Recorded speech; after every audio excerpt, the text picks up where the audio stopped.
So gratitude comes from the heart center.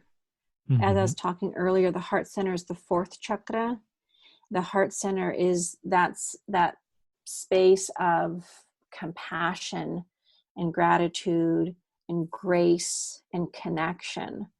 So in the Kundalini philosophy, in the Kundalini yogic technology, it's a little bit wordy, but it's Guru Guru Waheguru, Guru Ram Das Guru. And so Guru Ram Das was a yogi healer a long time ago in India. And he was a person of service. So in gratitude, there is a level of bowing and serving others to raise our own consciousness. Welcome to the Gratitude Podcast on www.georgianbenta.com, where you'll hear a new story each week that will inspire more gratitude in your own life. Our mission is to inspire 100,000 people to discover how to feel gratitude and live a happy life through the amazing life stories of our successful guests and their actionable tips. And now, the host of our podcast, Georgian Benta. Hi, Gratitude Seeker. Welcome to a new episode of the Gratitude Podcast. Our guest today is a psychotherapist and spiritual scientist. Growing up in an ashram, she was immersed in deep spirituality from an early age, falling asleep to the sound of chanting in her parents' yoga classes in the late 70s. Because of the world of yoga, spiritual awakening, and mindfulness, she worked with integrating that part of herself and science, with research and all of the things that have to do with the Eastern and the Western philosophies. Her work has created a full practice with a waiting list year-round, and the government of Taiwan hired her to train their doctors and psychiatrists in meditation therapy. She's also certified internationally in yoga and meditation instruction. In her book, The Stressless Brain, Madhur-Nain Webster, our guest today, draws on a wide array of scientific studies, spiritual traditions, and her own 22 years of professional experience to share practical, actionable ways in which you can shift your thinking, change how you see yourself, and strengthen your self-esteem, just to name a few. Madhur, welcome to the Gratitude Podcast. Thank you so much for having me here. My pleasure. So, let us know a little bit more about you, about what you're passionate about, and what does a spiritual scientist even mean? I know, isn't that a great term? Yeah, I love it. So I've been, as you mentioned, I've been doing psychotherapy for over 22 years. And I came into this profession because I really love helping people. I love connecting to people's stories. And I really love giving people tools to enhance and change and move forward in their life. And ironically, before I was a therapist, I was actually studying to be in international business marketing. This is the early 90s, I spoke fluent German, I spoke English, and I was studying Japanese. So I was like on that path.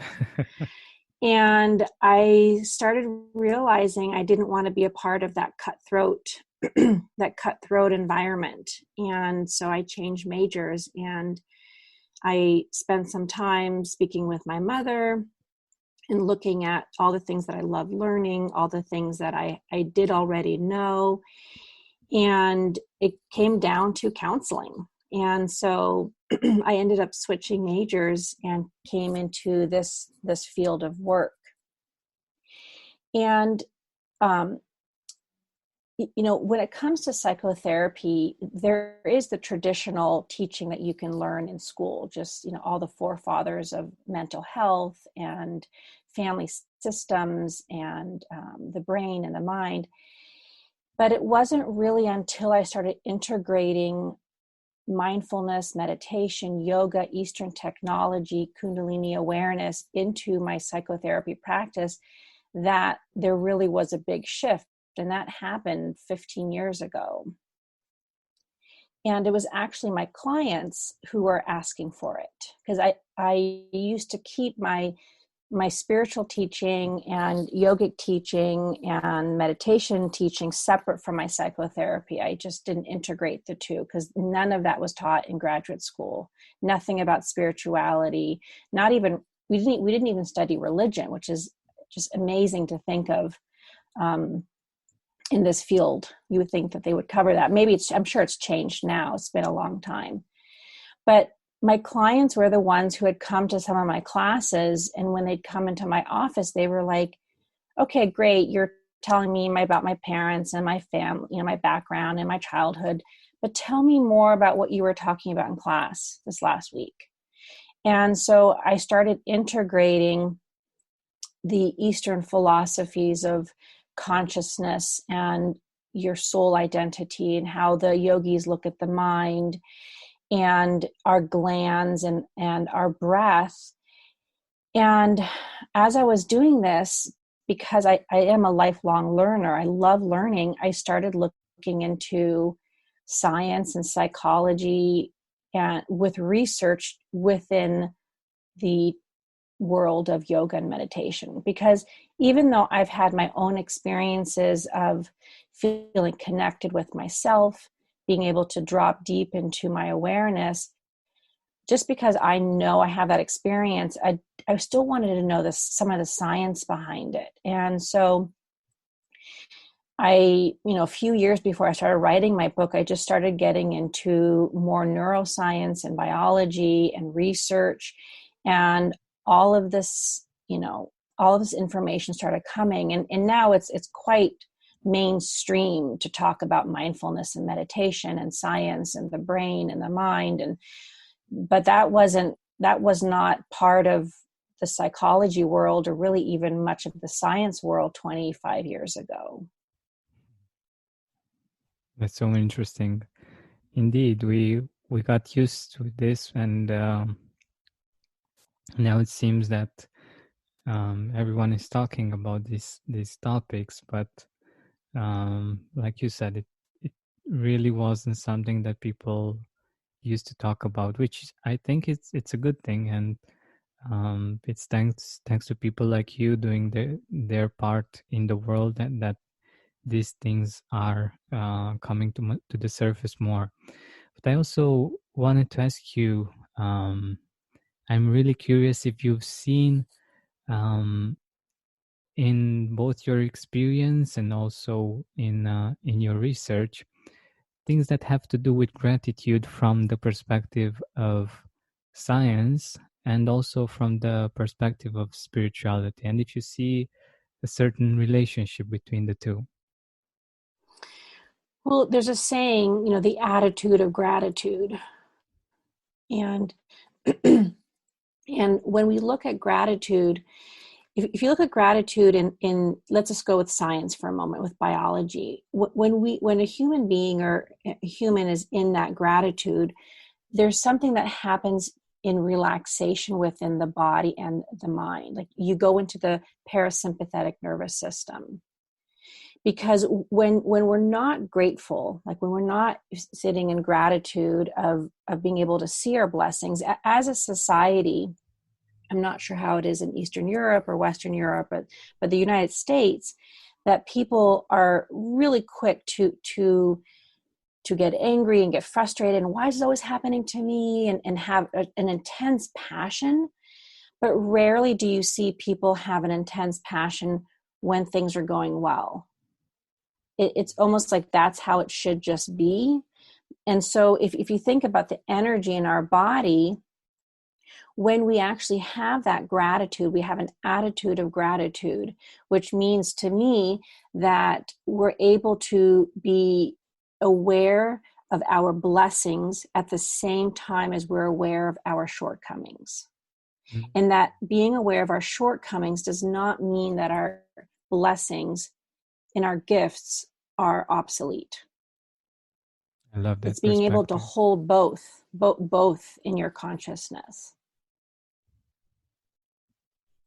Wow. So, yeah, because a lot of people I find, they come and they say, I just want to be happy.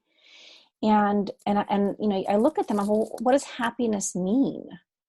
And a lot of times people, associate happiness with something outside of themselves.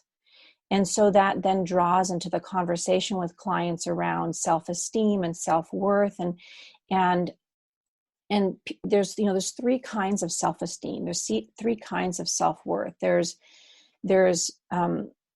other people esteem, meaning if I have a lot of friends or a lot of people like my post on social media, or I'm popular, or I get a lot of phone calls, then I'm worthy. And so, but if we don't get that, then we feel like we're horrible. So our self-esteem is based on something outside of us, or it's achievement self-esteem, which means that if I get a raise, or if I have 6 figures, or if someone tells me, oh, you're so smart when you do X, Y, Z, or we get an A, and then we feel, oh, I'm worthy. But if we're not getting that, which, I talk with clients about short-term and long-term gratification, and we tend to want the short-term gratifications, which is that I got an A, I got a raise. It could even be as simple as I lost 5 pounds, which for some people can be really difficult, but it's this external object or information coming within to us that now I feel good about myself. So an attitude of gratitude connects to the third, which is I hold myself in high regard. I love myself even when I can see and hold my flaws, even when I can celebrate and shine in my gifts. Both can be true at the same time. And sometimes I have great achievements, and sometimes I might fall down. And yet it's, and the thing is, I tell clients, like, I wish it was different, but it's not. We as human beings grow the most through hardship. And, one of the things, when I was looking on your website, you were asking, what would, what's one of my most favorite quotes. And my favorite quote, and I was trying to look up to see who said it originally, it was said back in the late 60s. And I couldn't find the name, I'm sorry. But I say No it all problem. the time. It's the attitude, it's not the life you live, it's the courage you bring to it. It's like, just like, let that sink in. It's not the life you live, it's the courage you bring to it.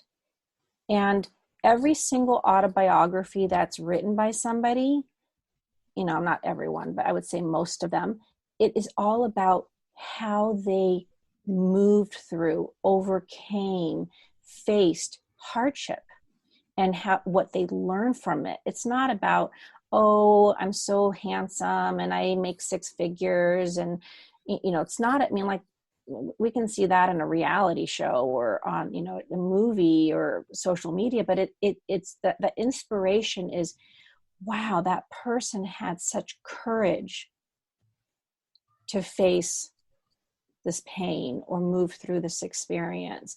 And it's in that moment, if we can pause and reflect back on our life and be like, I have overcome some hardships. So they could be big, they could be small, but then it's looking at being grateful of that experience. Look at what that was difficult, that was painful, and I was able to get through it. Yeah. And that's the human experience. And we can identify with those stories. Almost all of us have had our hardships one way or another, bigger or smaller. And some of them we were able to overcome, some we might have not, but um, I think that that's one of the reasons why they inspire us so much, because we might be going through some hardships right now, and we Mm-hmm. want that inspiration, and we want to see that there is hope, and that things can get better for us as they have gotten better for other people. And yeah, it's usually another interesting thing that I've seen is that in these moments of hardship, or at least after those moments, we feel most grateful as well, Mm-hmm. because we have other people that are stepping in one way or another, and we are vulnerable enough to need help, because otherwise we might not reach out or let ourselves be helped, and this leads to gratitude. And I think that's very interesting, and it relates to what you just said. Mm-hmm. Yeah, you're right in the sense of not everything works out. There is tragedy and there is pain, and that is a part of life. The thing is that when we have a painful experience in our life, how our minds make sense of it can become a lens that we look at our life through. So if how our mind makes sense of why did this happen to me, or this always happens to me, or it's not fair, then that unfortunately will become your lens to your experiences moving forward to some extent. And that is when we end up looping back into the same thing happening to us again and again, because we haven't changed. We haven't shifted, we haven't grown, we haven't deepened our awareness, even though something didn't work out, even though something was painful. Yeah. And so it is, part of it is that ability to be able to stop and look at, okay, I can look at it this way, but I could look at it another way. And if we can hold curiosity and creativity within our consciousness and within our awareness, and we can cultivate those two tools, creativity and consciousness, then we're able to deal with something in a way that shifts the lens and we grow from it. Because Exactly. Yeah. hardship is going to keep happening. I do believe if we don't change on our own within ourselves and push ourselves to some extent, something externally will come along and shake up your life. If it's a medical thing, or if it's a financial thing, or if it's a global thing, or if it's a relational thing, something will shake it up. Because like there's that saying, the one constant in life is change. Exactly. Yeah. That's so true. So And yeah. yeah, go ahead. So yeah, I just wanted to add that we are always changing, and or at least life is always changing, and sometimes it's not very easy for us to adapt. And if we are aware, it's much easier for us to adapt, and it's much easier for us to grow and to see those things that might become bigger problems or might attract bigger problems. And when we have awareness, we can identify them before they actually happen. But if we are unaware, we might need, like you said, something from the exterior to show those things to us. And it's much better for all of us that we are aware before they need to happen one way or another. So yeah, I totally agree with that. And that's a good segue into the meditation and yogic technology, that I encourage people to practice their meditation first thing in the morning. And so before our call, I was up early and I did my yoga and I do my meditation. And it's about dialing into the frequency of consciousness to be able to operate in the day, to be able to be in that frequency of awareness within your relationships, your communication, your responses. And the yoga and the meditation also works on helping the nervous system. So if there is a crisis, we're less in reaction and more in response or pausing. And science has found that meditation does work on the brain. It does create more GABA amino acid in the frontal lobe. It does increase the gray matter in the frontal lobe. It increases when you do chanting or singing hymns. It increases the white matter in the upper partial part of the brain.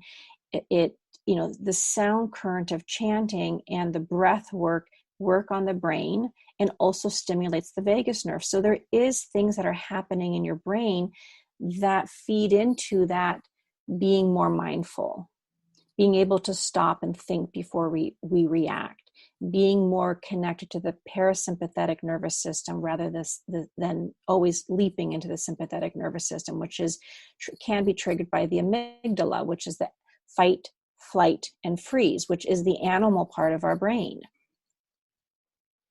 So go ahead. Yeah, I was just thinking that what I've seen in my own experience is that when I do yoga and meditate, even gratitude comes much easier. And I thought that was so interesting that by doing certain practices, it's much easier to get in a state of gratitude. I don't know if you've seen that in your experience as well or in your research. Yeah, gratitude, it's that I find it's that state of mind of being more aware. And the yogis believe that that we have a soul, and that our soul's here for a human experience. And the soul is in that constant state of non-attachment. And sometimes I think that, when we think about gratitude, we think that it's always being happy, it's always being thankful for everything we get, be it good or bad. I think that gratitude is it's a state of consciousness and awareness of looking at like, oh, okay, this is really hard. And I know that on some level I'm going to get through it. How, I might not know, but I have a sense of trust. And so that's the piece of, well, what does trust mean? And in the yogic sense, trust is that feeling of I am connected to the universal consciousness, and that I am a part of the frequency of this higher consciousness. Call it what you will, God, Jesus, Muhammad, the sun, the moon. It doesn't really matter. But even science talks that there is a universal flow of consciousness. And in that sense, in the awareness of gratitude, part of to be able to hold on to that, like you were saying earlier, hope, I think it's really important to have a sense of trust. And when we've had pain in our past, when we've had our parents hurt us, or our family members hurt us, or a partner really hurt us emotionally, physically, financially, it can shatter or really hurt that sense of trust. Will I be taken care of? Will this work out? I'm working so hard. And that's where that spiritual awareness is important, of connecting to this frequency. And, it could be really as simple as connecting to your breath. And most people, unfortunately, don't breathe correctly. They breathe into their chest only, and they don't use their diaphragm. So like one way to think of it is some nice good belly breaths, where when you inhale, your belly becomes big, your diaphragm comes out, the oxygen goes into your lungs, your shoulders might rise a little bit. And when you're doing long, deep breathing, you would want to hold your breath for just 4 seconds. And then when you exhale, your shoulders relax, your upper chest relaxes. And at the end of the exhale, you want to pull your navel into the back of the spine, kind of like a hugging in. And what that does is that collapses the diaphragm, which helps to really empty the CO2 out, which prepares you for the next breath. Spiritually, the philosophy is that when you pull that navel in, that you're connecting to your own dormant awareness. And the more you do that, there is an awakening that can happen inside of you. And so doing that simple breathing and bringing your mind's focus to the process of your breath, it could be as simple as thinking, I'm inhaling, I can feel my diaphragm move, I can feel my lungs move, now I'm holding my breath. Now I'm exhaling, my shoulders relaxed a little bit, now my chest is relaxing, now my stomach is coming into the back of the spine, I'm holding my breath out. And now I'm in, it could be that simple. And as a person becomes more comfortable to the flow of their breath, then they could bring in mantra. They could bring in, a mental focus that helps to entertain the mind. Because the minute we start becoming familiar with something, our mind can start to wander. And it's harder to hold that focus. You actually anticipated one of my questions. Oh. Why are mantras and chants so effective? Oh my God, I love chants and mantras. And most people I know, and I've been teaching all over the world for many, many years. And most people who say, oh, I'm not sure about chanting, once they really chant, most people love chanting over breath meditations because it opens, if we go with it with the emotional for a moment, when you are singing or chanting or even singing hymns or reading gospel, whichever your faith is, there's an opening in the heart center. And the yogis believe that the heart center is the gateway between who we are as human experiences to who we are as soul experiences. It allows that connection to open. It's also where compassion is, where grace is, where connection is. So that's like the psychology and the spiritual essence of meditation. That's like the short version. Sure. I mean, I could spend 7 days talking just about the benefits of chanting. So in science and research, they have found that when you chant and you can hear your own voice and it comes out of your mouth and it goes into your ear and it bounces on the eardrum and then it hits the hypothalamus in the brain and then it connects to the pituitary, that it actually relaxes you inside. Research also has found, this research study in Scandinavia, I don't remember, I think it was Sweden, but it's in my book. They studied chanting, singing in hymns, talking in tongues, reading from the Bible, and they found that all of those behaviors or tools, if you will, help to increase the white matter in the upper partial part of the brain. And white matter, the more white matter we have in the brain, we are able to emotionally process our life better. So one way that I bring that into everyday life is when you're driving in the car or riding your bicycle, and let's say you're really upset, maybe you're really sad and you're crying, or maybe you're really angry and you're really, just really angry. Our mind is going to be on the, path of like, why does this happen to me? Or why, or why is this happening to me? I'm so sad and this isn't fair. Or this isn't fair, depending on what, avenue you're going, anger or sadness. And we can get stuck in the more, in quantum physics, the more angry you are, the more angry you'll become. So what I tell people is this is the time, even when you're feeling these emotions, and yes, it could be a real event that's upsetting you, you can use mantra or chants or prayer or hymns to really start belting it out. So, if you're Christian, you could be singing, "This little light of mine, I'm going to let it shine. This little light of," and maybe you don't believe it. That's okay. Or maybe you're chanting, "Hummy hum bram hum, hummy hum bram hum," which means we are one. We're connected to everything. So, or there's a Buddhist chant or a Jewish chant or a Muslim. But the thing is that once you start chanting out loud, I'm telling you, over the next, it could be 1 to 5 minutes, your awareness and your energy will start to change. Because you're shifting the frequency by bringing in a mantra, by bringing in a prayer.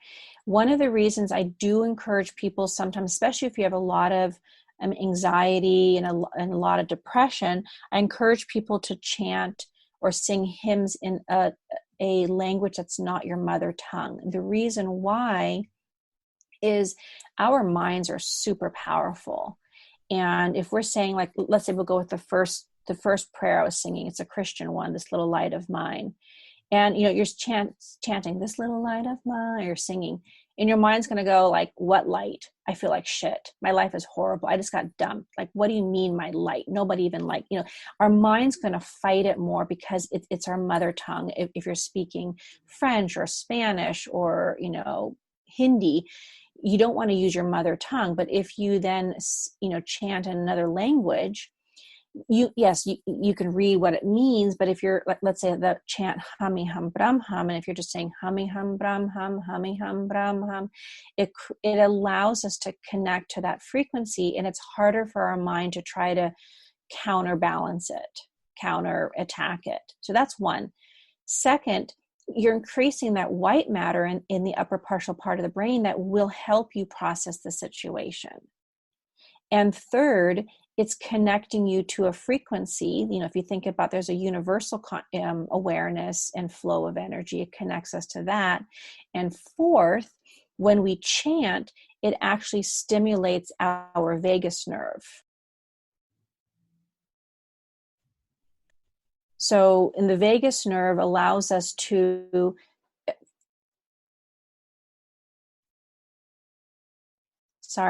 the vagus nerve allows us to calm ourselves from the inside. So science has found that when you stimulate the vagus nerve, it relaxes your organs and glands. It can lower inflammation in your body.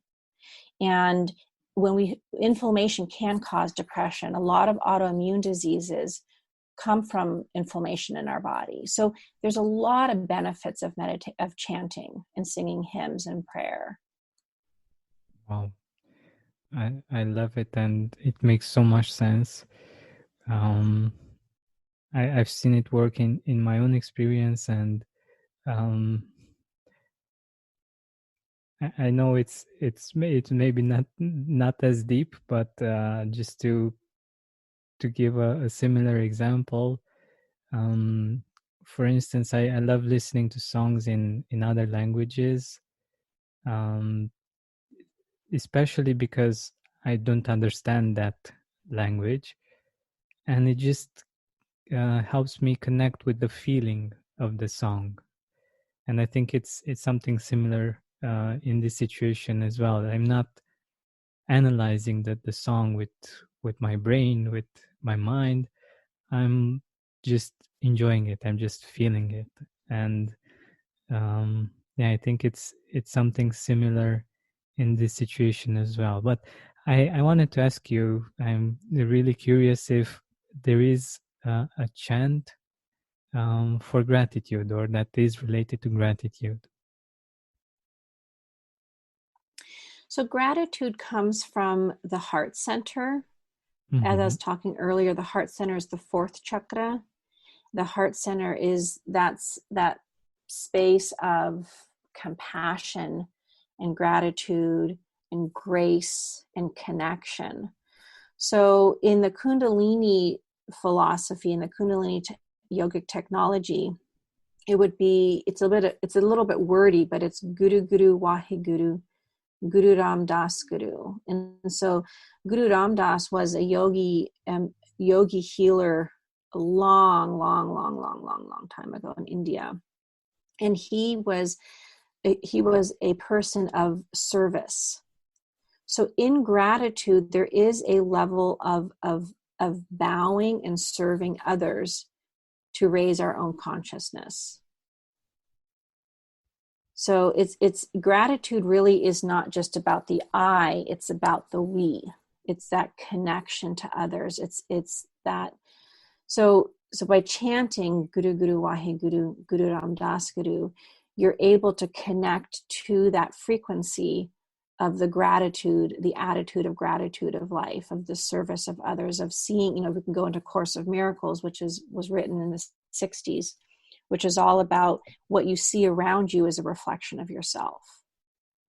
And so it is part of the gratitude is connecting that I am connected to everything and everything is connected to me.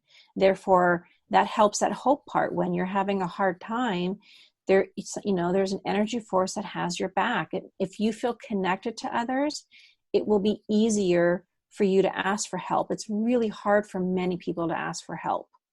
It's considered a weakness in most Western societies.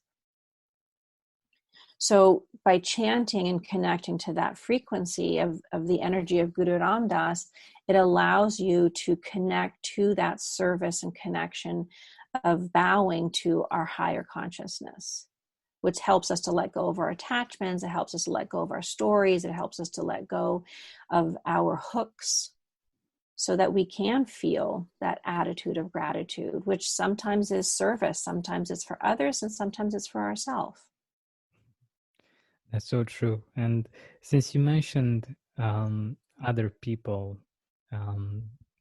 and the fact that we are connected and that gratitude helps us with this, who are some people in your life that have had an impact that you're grateful for, that you would like to mention? I would have to say my two sons.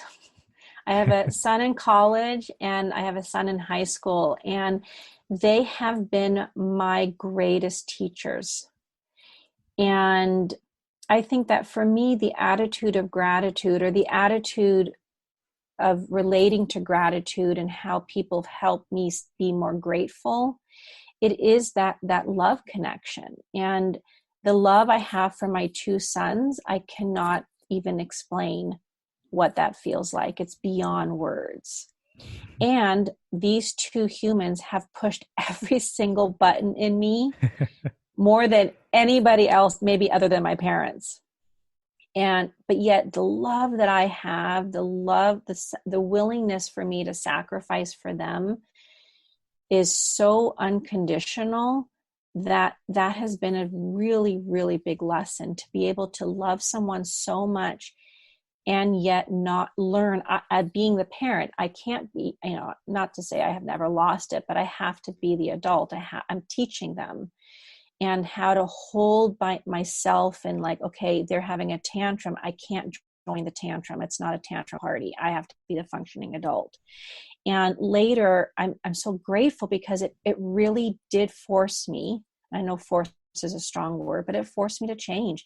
It forced me to look at myself. When my sons call me on something, a lot of parents get defensive and just say, oh, you don't know what you're talking about. Or when you get older, you'll understand. Or, I'm your superior, or don't speak to me that way. But I really stop and listen. Okay, he just said this about my behavior, and I stop it. Is there any truth in it? Because they know me. And sometimes there's truth and sometimes there's not. And if there's no truth, I don't need to lecture them. I just drop it. So I'm very grateful for that learning. That's beautiful. That's really beautiful and very deep. And I'm sure it's very inspirational for many of our listeners, as well as it's for me. But now we're nearing the end of our time together, and I wanted to ask you, where can our audience get the Stressless Brain, and where can they get in touch with you? Yeah, so I am in the United States. I live in the Bay Area of California. So I don't ship to Europe. So for all the European listeners, there is a online yoga store called Satnam Vasant, and they do carry my book. So, and they'll ship in Europe. You can order my book in digital form, in audio form. I just finished my audio book. Oh my God, that was one of the hardest things I've ever done, was record a book in a studio, because believe it or not, even though I speak English very well, German is actually my first language. I was born in Amsterdam. I spoke Dutch and English. And then I moved to Germany when I was 3.5, and I picked up German instantly. I spoke English with my parents, but German was my first. I had a very thick German accent when I was young. And then I lived in the States, and that's why I have this nice American accent now. But so I did record my book in audio, which you can get on Amazon, Audible, or on my website, which is Madhur-Nain.com. And also the digital version is on my website as well. And I have over 50 meditation tracks and meditations, chanting and breath, all Kundalini yoga meditations. I am creating a Christian meditation album, should be out later this summer. Beautiful. And then I'm going to do Jewish and Hindu. I'm working on the religions. Wow. I love that. I love the fact that you're integrating all of them, and I think it's amazing, because when you look at the essence of them, you can find those things that are in common, and yes, that bring us together, and that talk to our heart and soul. And I believe that's very beautiful. But also, don't worry, you can talk about our listeners from the States, because most of our listeners are from the States. Oh, so. Well, there's free shipping in the States. So I have the book on my website. It's cheaper than Amazon, and I have free shipping. And I'm more than happy to ship out. And I did create an album with my older son and 10 of his friends when he was in high school. It's called Sacred Chants of World Religions, and it's chamber a cappella hymns being chanted by these 11 high school kids. And we have Hindu, Muslim, Sikh, Jewish, Christian, and I added agnostic for those who don't believe in God.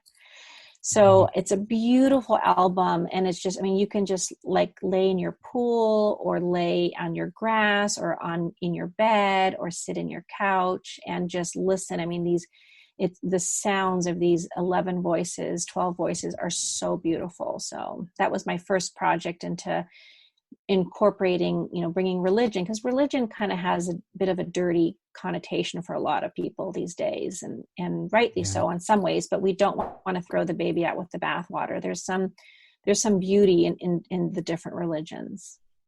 Definitely. Everyone religion has its own depth and truth to it, and it's up to us to find those beautiful things that resonate with us, and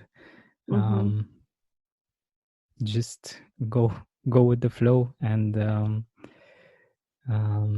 experience those things that are right for us. So thank you very much once again for being a guest on the Gratitude Podcast, and for doing the work that you're doing. Thank you. Thank you so much for having me. My pleasure. Hey, Gratitude Seeker, thank you so much for taking the time to listen to this interview. I really appreciate it. And if you could think of one person that would also benefit from it, share it with them. It might actually be the inspiration that they need to make their day, or maybe even their life, much better. Thank you so much once again. This has been Georgian Benta. Don't forget to keep seeking and spreading gratitude.